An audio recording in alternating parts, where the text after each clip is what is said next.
안녕하십니까, 강영천입니다. 제가 그 유튜브 활동을 하면서 어떤 영상을 올리면 이제 거기에 요즘은 답글이 달리기 시작합니다. 실제로 제가 올렸던 내용은 그 안전정지에 대한 영상이었습니다. 근데 거기에 답글을 누가 성장판에 대해서, 즉 소아가 다이빙을 할 때 성장판을 다치지 않을까요? 하는 굉장히 소중한 질문을 주셨습니다. 그때 제가 바로 답을 못 드렸던 것 같아요. 우연히 지금 제 영상을 뒤적거리다가 보니까 그 내용을 빠뜨린 것 같아서 한번 제가 정리를 해봅니다. 우선 그 질문했던 내용 잠깐 다시 한번 보고요.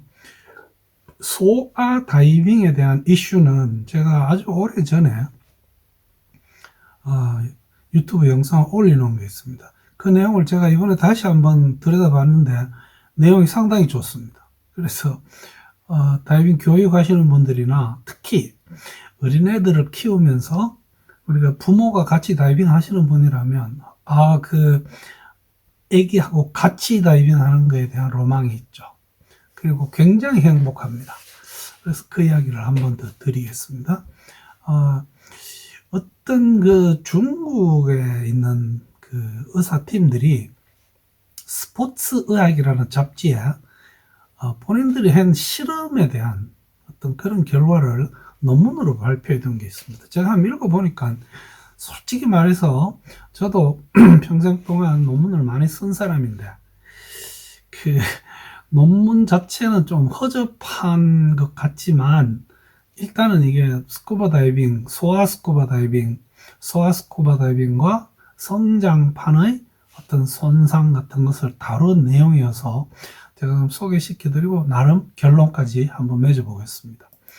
그 질문은 말씀드린 것처럼 이 안전정지 요령에 대한 동영상 아래쪽에다가 이렇게 달아놨습니다. 강 박사야, 혹시 주니어들 다이빙 시에 성장판에 관한 동영상을 만드신 게 있을까요? 이렇게 해놨습니다. 제가 그 답글을 이렇게 달았네요. 기억이 없습니다만 자료를 조금 찾아보겠습니다 했는데 실제로 이게 꽤 된 영상입니다. 이게 적어도 한 5, 6개월은 되지 않았을까 싶은데요. 그래서 그 마지막에 그 질문, 답글에 대한 다시 답글로 이렇게 해놨네요. 성장판을 다칠 수도 있지 않을까요? 우리가 어린애들 교육하면서 굉장히 그 신경 써야 될 부분이 확실한 것 같습니다. 그래서 한번 정리해 보겠습니다. 우선 이 뼈라는 것이 지금 이거 다 읽지는 않겠습니다. 하도 그 이름들이 복잡해서요. 피지스, 에피피지스, 메타피지스, 다이아피지스 이런 식으로 나갑니다. 이게 논문 낸 사람들은 보니까 이 요골, 우리 팔이 있으면 이쪽에 있는 그 뼈를 요골이라고 합니다. 아주 팔에 두 개의 뼈가 있죠. 이거가 합친 게 있다고 옛날에 소위 통뼈라 그랬습니다. 그러니 정말 있는지는 저는 잘 모르겠습니다. 어쨌든 그 뼈와 손목 관절이 만나는 곳에 성장판이 있습니다. 그 요고로이. 그래서 그거에 대한 어떤 특히 그 부분을 연구를 했더라고요. 엑스레이를 찍으면 이렇게 생겼습니다. 우선 소아에 대한 다이빙 이슈는 제가 이미 유튜브에 올려놓은 영상 내용이 괜찮기 때문에 만약에 부모님들이나 혹은 그런 교육을 해야 할 강사분이 계시다면 한번 봐주시면 좋겠습니다. 제 이름 치시고요. 소아 다이빙 이슈라고 하면 아마 이 영상이 나옵니다. 신경 써야 될 게 성장판도 있고요. 특히 소아들은 정신적인 성숙도가 어른보다 못하기 때문에 상황에 대처하는 것이 느려집니다. 그리고 이 소아들은 반드시 다이빙을 배우고 나서 뭐 오픈워터건 주니어 오픈워터건 주니어 레벨의 자격증을 가진 다이버는 반드시 안주니어인 시니어 어른과 함께 버디를 해야 됩니다. 애들끼리만 시키는 그것은 모든 교육단체의 원칙과 기준에 어긋납니다. 근데 이 말씀드린 것처럼 이 성장판 실험을 했는데요.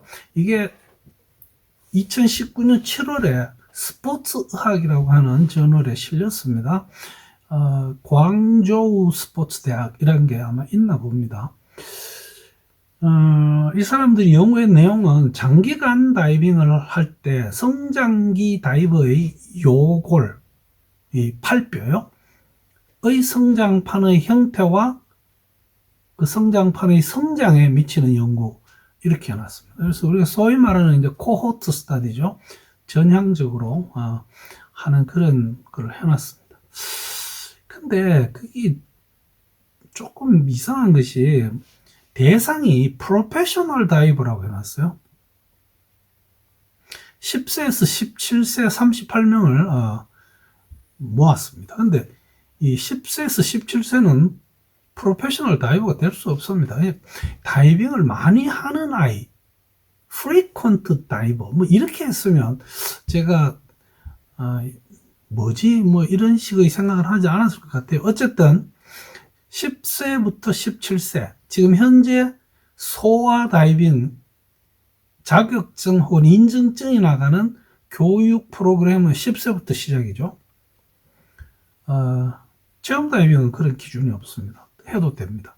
어쨌든 그 소아 레벨에 속하는 38명과 25세가 넘는 다이버들의 어떤 volunteer예요.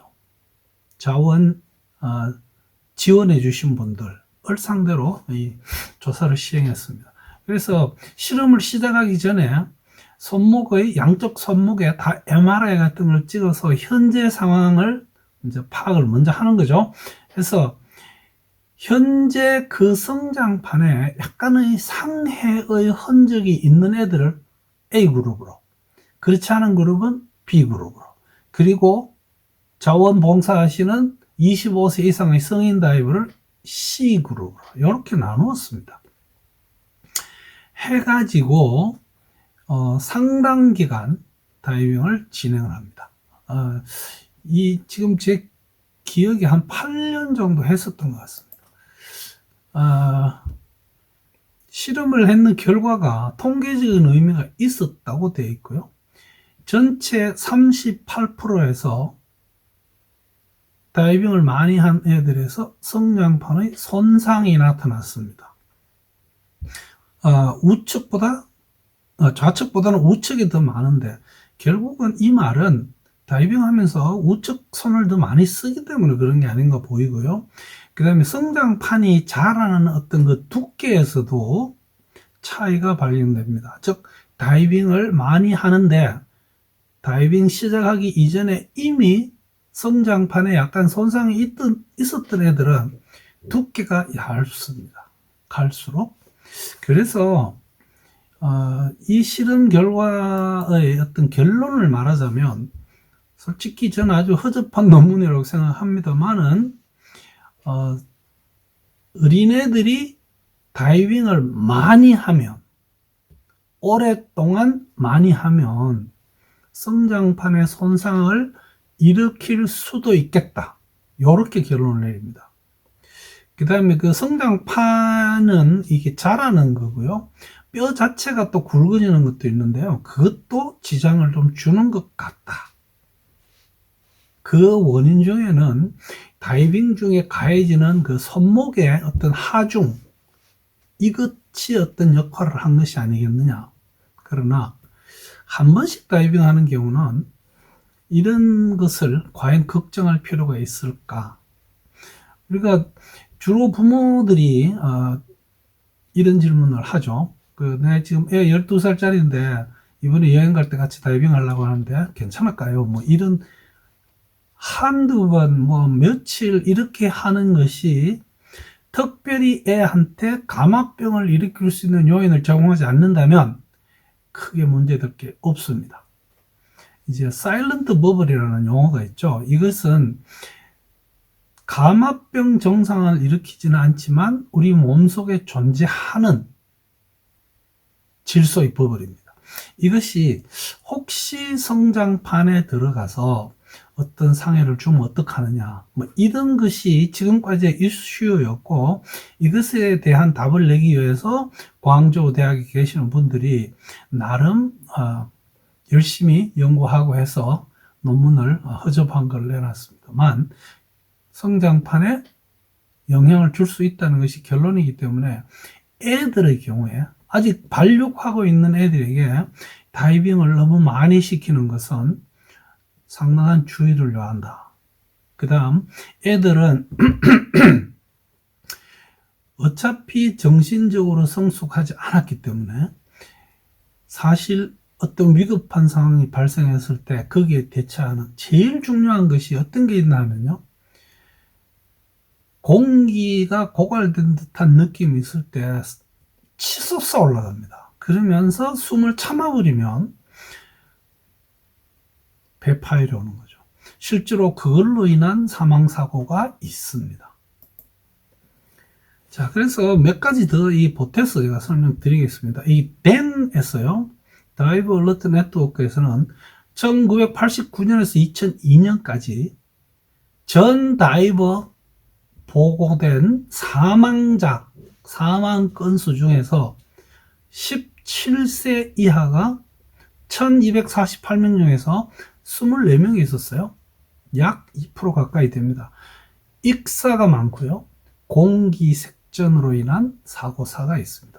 즉, 질병으로 인한 어떤 감압병으로 인한 이런 것보다는 다이빙 중 발생하는 사고에 대처하지 못해서 생긴 사망 사건입니다. 그 시마스에서 발표한 내용에 이런 게 있더군요. 100만 명의 주니어 다이버, 심각한 상해가 한 명도 없었던 걸로 보고를 하고 있습니다. 패디의 경우에 1988년에서 98년까지요, 주니어 오픈워터 다이버를 12만 2298명을 발급을 했습니다. 그 중에 단 한 건 사망사고가 있었습니다. 이것도 주로 숨참기 상승에 의한 폐파열로 온 동맥 공기색전증에 의한 사망사고. 결국 제가 말씀드린 것처럼 어떤 정신적인 미성숙으로 인한 응급 상황에 대처하지 못한 그런 성인 중에도 이렇게 해서 사고 당하는 분들 있죠. 이 논문이 제일 좀 여기에 근접한 게 아닌가 싶습니다. 반덴하벤이라는 의사가 자기 동료들과 함께 234명의 소아 6세에서 13세를 8년간 추적했습니다. 해양에서 2216회의 다이빙을 했습니다. 얘들이. 그러나 큰 사고는 없었고, 프리다이빙 하던 애 중에 하나가 사고가 있었습니다. 익사인 것으로 되어 있습니다. 많은 애들에게 사소한 이비인후과적인 문제가 발생했습니다. 중이의 압착, 삼출성 중이염, 이런 거죠.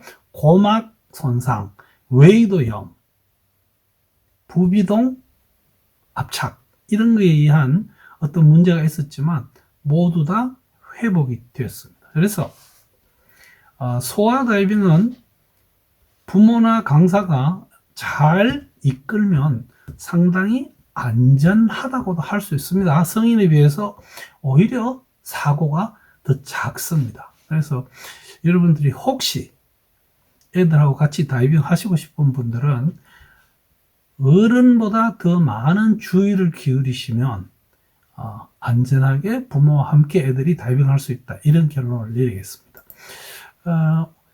그 성장판에 대한 질문에 대한 답으로 제가 한번 영상을 만들었고요. 여러분들 이 보는 이 그림이 제가 손녀를 데리고 그 대구 드류풀에서 체험 다이빙을 하기 위해서 준비를 하고 있던 장면입니다. 이때 저는 엄청 행복했습니다. 우리 손녀가 당시에 8세 정도 됐는데요, 만으로. 대구 드류풀 생기고 10세 미만의 소녀가 수십 3m까지 내려가서 유명한 첫 애기입니다. 그래서 곧 제가 8월에 요놈을 데리고 다시 해외로 다이빙을 갈 계획입니다. 가서 이번에는 한 12m까지는 할 수 있지 않을까 기대를 하고 있습니다. 예, 여러분 시청해 주셔서 대단히 감사합니다.